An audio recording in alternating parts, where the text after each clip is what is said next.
Today we are going to finally have a look at Battle for Volcano Island on the Game Boy Advance. I've had a surprising number of requests for this soundtrack, so we're going to go back and have a bit of a look at what it could have sounded like outside the released version that everybody who played the game would know as mono.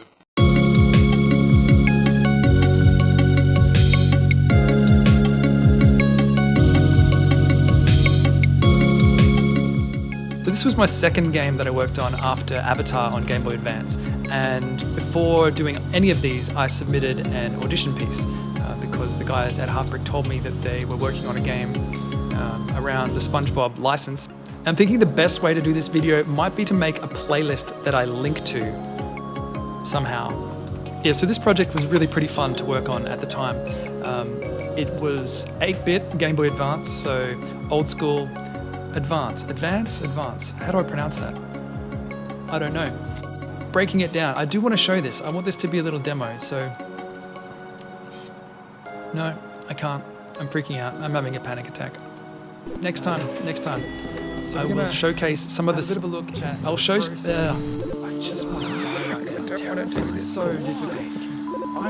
Deep breaths. I'm on camera. I'm talking to a golf ball with an eye in it, and it's making me a little bit nervous. I'm having mild panic attacks. I'm going to be editing this for hours because I can't punch it out in one go. This is terrible.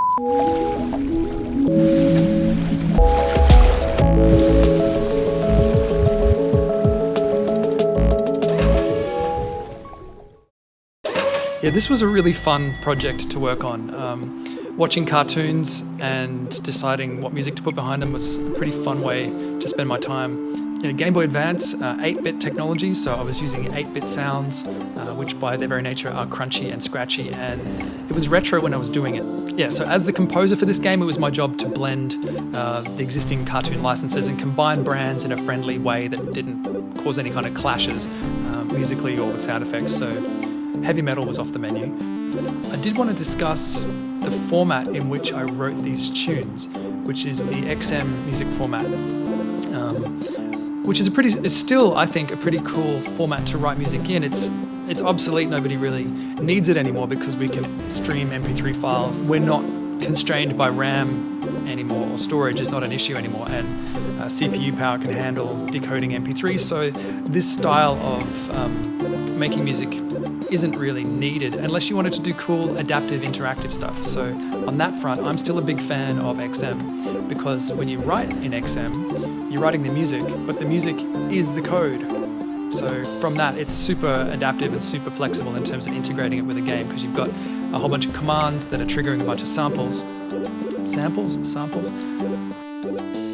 So yeah, for all my musical ambitions for this game, combining all these different fun cartoons, I had to do all of this within the space of less than 2 megabytes. So that's sound effects included, all the samples for each song as well. So XM's great because you get to share samples across all of the music, all of the different music. So you've got the sample set and the instruction set. So the instructions are how to play the samples basically. So the same kick drum, same snare drum, same string sounds get used across all of the music. Cool, I made a whole bunch of tracks. I really like the underground track because it needs the scratchiness of the 8-bit technology to really, it's on theme. So I have deliberately scratchy lo-fi samples being played back at a low sample rate to get it as scratchy and grindy as possible. I did that with a few of the sound effects as well. Like I took advantage of the fact that it was an 8-bit platform, and I'm really happy with most of the music and most of the sound effects on this game. There are some sound effects in the game involving like dripping ooze, and there's some weird starfish that have suction cups and slurp onto things. Most of the sound effects, a lot of the sound effects for this game were just me with my mouth making really gross sounds. So the soundtrack kind of got crushed. That often happens on these kinds of projects because people want gameplay, like the game developers want to prioritize animation and get smooth playback, smooth gameplay, because you don't want the game to be stuttering for the sake of preserving stereo music, so that's totally understandable. So in the interest of preserving smooth animation, my soundtrack got reduced from stereo to mono and then further reduced in sample rate, in playback rate. These things happen. But that's cool, it gives me a chance to make these videos. For those of you who follow me on Instagram, you might have seen the Avatar demo that I put out very recently. Comparing the different kinds of playback. So with the Avatar demo, you can hear it playing back as it was released in mono 11 kilohertz, and then I've got the stereo version as it was intended, and then I've got the Redux version where I've tweaked the levels just to make it sound a little bit better. And I also included a remix in that, which I probably won't be doing for this because it takes ages to do that.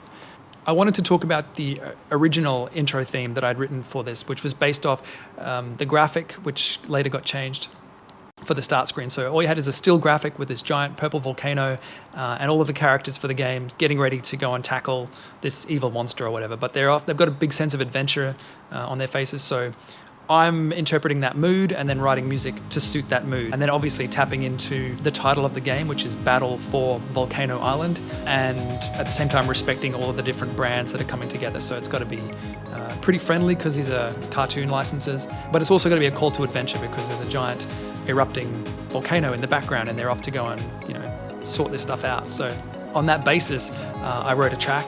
And when given a musical brief, often there'll be keywords involved. So from my assumption, based on the moods of the characters, I focused heavily on the words battle and volcano. So there's a sense of adventure. That was my original tack. And turns out island was missed out. I skipped the word island in my brief. So the only feedback that I got was that the track needed to be more islandy. So I went to my trusty keyboard, which incidentally I already had a patch called Islanders, and that was part of the sound, that was part of the palette already, so I'd already had that in my list of samples to draw from. So my solution in response to make it more islandy was to bring out this Islanders instrument and just layer it on a bit more. And I submitted that and I got the same feedback. It needs to be more islandy. So all right, so I added more and I added more, and no, it wasn't enough. So this process was a little bit yeah, confusing, a little bit frustrating perhaps, but I wanted to test the boundaries by writing something that was at the way other end of the scale. So really something really cute, super harmless, C major, over friendly, and probably aiming for a slightly younger demographic. And I was expecting to have some feedback around that to try and find a middle ground, but as it turns out, this one was the one they went with. And the rest is history, really, but yeah, obscure history, so it's okay. Yeah.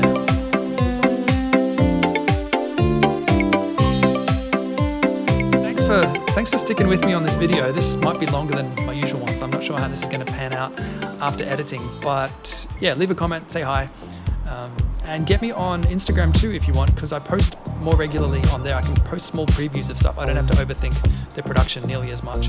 Thanks for stopping by. See you next time.